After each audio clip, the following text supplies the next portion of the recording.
Buenas tardes y bienvenidos al canal Jacob Sinclair. Vamos a comenzar una serie porque como la gente parece que no se lo está creyendo lo de Nibiru, vamos a comenzar una serie de capítulos explicando todo lo que sabemos de Nibiru. Y vamos a comenzar, como no, hoy con el grandísimo Oberdean. Espero que os guste.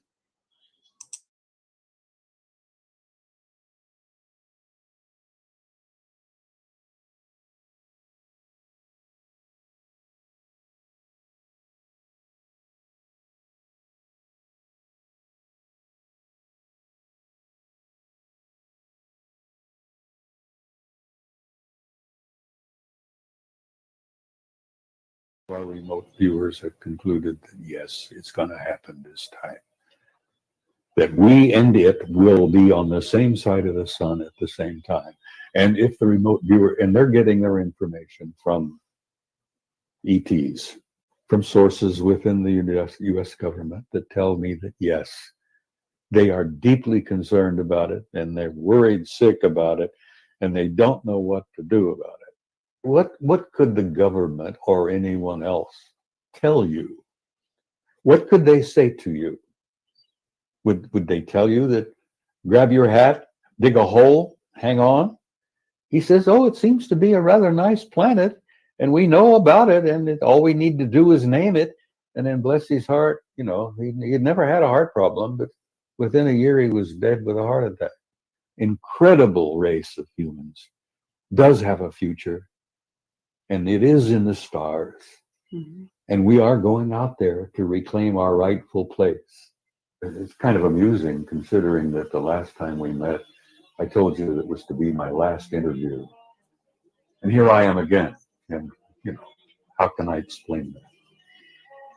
We have gotten the most incredible response to your interview. I have to say, it's actually been the most popular of all of our interviews. Well, and I think there's a reason for that. Oh, thank you.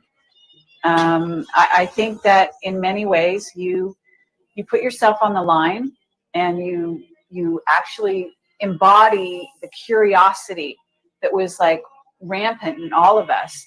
And you did it at a time when, and in the military no less, and you broke rules and you kind of stuck it out and you're just, I don't know, a one-man disclosure project as far as I'm concerned. Well, thank you, Carrie. That's very kind of you to say that. But let me explain something. I was a normal human being for a big portion of my life. You know, I was a career military and no nonsense kind. I wore a crew cut. When I learned what I learned in 1963, 64, 65, it changed my life. It changed my way of thinking, and I became obsessed with what I had learned. And over the years, I've learned so much more. And as I may have mentioned to you earlier, I learned a little bit. I wanted more. You know, talk about an addiction. When you start learning some things about a subject that is so profound, the more I learned, the more I wanted to know. And the more I wanted to know, the more I learned. And the more I learned, the more obsessed I became. And you talk about losing a paradigm. My old paradigm literally crumbled around my knees. You know, the world that I thought I lived in I learned was not the world that I lived in. And the reality that I looked around and thought I saw was not the reality that exists. Mm-hmm. Much of what we see is an illusion. It's a result of our own illusions. We humans sometimes, rather than face reality, we create a little world of our own. You know, we get up and go to work, we raise the kids, we buy a house, buy a car, take a vacation, go on about our lives, try to save money, put a little in the bank for the kids' college, and live a normal life. And then I learned that there's no such thing as a normal life, that the world that exists is not at all what we think it is. And the more I learned, as I said, my old paradigm crashed around my knees, and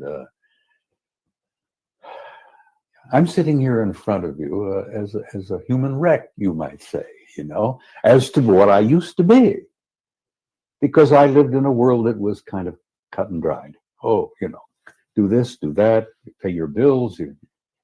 It's not that way at all. Well, let's cut to the chase here, because you have come forward. Actually, you contacted us, I'm going to say, and said, you've got something new to say. You've got something new to tell the people. And I know you're going to be speaking at the Bay Area conference, and this is amazing. And let's find out, what is it that's new? What is it you're willing to? You want me to divulge to you my great revelations, which I'm planning to speak about at the conference, right? Absolutely. And this video will not be edited and out there before the conference, so you don't have to worry that we're not gonna ruin it for the viewers of the conference. There's lots of little tidbits that are kind of interesting to me. I hope they'll be interesting to the people at San Jose. It's been my experience that the people who attend those conferences are pretty wide open-minded. Mm-hmm. As I jokingly used to say when I speak there, it's like preaching to the choir, mm-hmm. because they're a different group of people. I'll give you a tiny tidbit, which I found interesting. As you perhaps have understood, I have been a member of what we used to jokingly call the Old Boys Network. I've been a member of it for over 40 years. And when we created this group, it was made up of military types primarily, all ranks, all services. And we even had a couple of cosmonauts who were connected with this, mm-hmm. who were providing information. Well, over the years, the old boys have shared information with each other, because we've had a variety of assignments and jobs in the military. We had a couple of admirals, we had a general, we had 2 cosmonauts, we have innumerable colonels and command sergeant majors and people from all walks everywhere who provided information we used to share with each other. And some of us have been in very sensitive positions and had access to very highly classified material. And we've been very open about sharing that with others, which kind of kept us going for a long, long time. There aren't a hell of a lot of us left. The last time originally there was roughly about 150 members of this group. And today there's probably not more than a dozen left. We lost a good one, Graham Bethune died here about a year ago.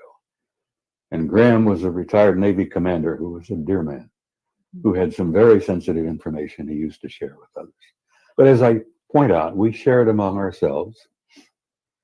And then a few of us who came out blatantly, purposely, and started sharing what we had learned with the public.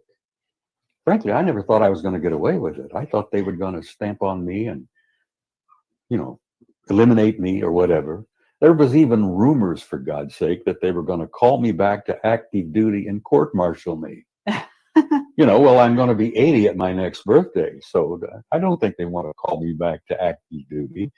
I could have an accident, but I think why I'm getting away with what I'm getting away with, so to speak, where I'm releasing bits and pieces of this cover-up, is that there's somebody back there somewhere who wants me to do what I'm doing, or I would not have been able to do this. But let me give you a tiny tidbit of bits and pieces that come from the Old Boys Network. There is an organization called the National Reconnaissance Office. You've probably heard of them. Absolutely. A very super secret group, and super secret group among super secret groups. God, we've got so damn many groups now. As I used to jokingly say, when poor old Ike left office, he tried to tell us about the military-industrial complex. Well, it's a triad now. It's not just the military.